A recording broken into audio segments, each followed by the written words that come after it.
ఏ పురుషుడు పరివ్రాజకుడుగా ఓత్వరేతస్కుడేడో అతడు తత్వజ్ఞానుడై బ్రహ్మత్వమును పొంది 5 విధములుగా పంచాత్మకమగుచున్నాడు. అనగా శబ్ద స్పర్శాదిక గుణపంచకము, పృథివ్యాది భూత పంచకము, చక్షు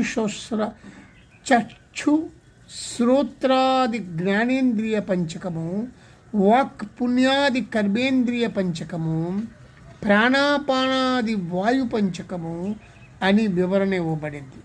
స్మృతి యందు దీనినే భూతాత్మ, క్షేంద్రియాత్మ చ ప్రధానాత్మ తథా భవాన్ ఆత్మా చ పరమాత్మా చ త్వమేకః పంచధా స్థితః అని చెప్పబడింది.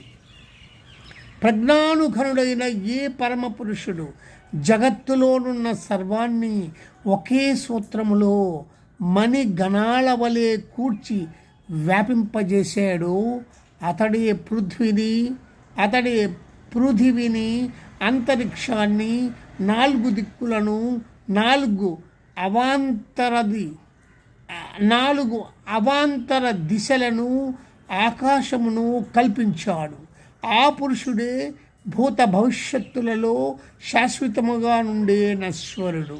అతడే మహాజిజ్ఞాసి, సత్యస్వరూపుడు, సర్వసంపదలతో అనగా విభూతులతో ప్రకాశించుచున్నవాడు.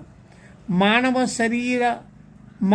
శరీరాన ధారణ చేసిన ఊర్ధ్వరేతస్కుడు, ఆచార్యుని ఉపదేశము వలన అజ్ఞానమును అధిగమించిన జ్ఞానమయుడు.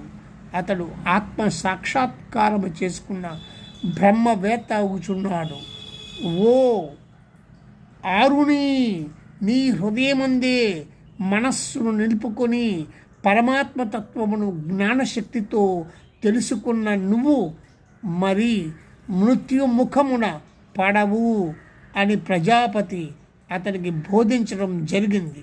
అందువలన విద్వాంసులు సన్యాసాశ్రమమే అమృతత్వ సిద్ధికి పరమశ్రేయస్కర మార్గమని చెప్పుచున్నారు. ఇది అందరూ జాగ్రత్తగా పట్టుకోండి.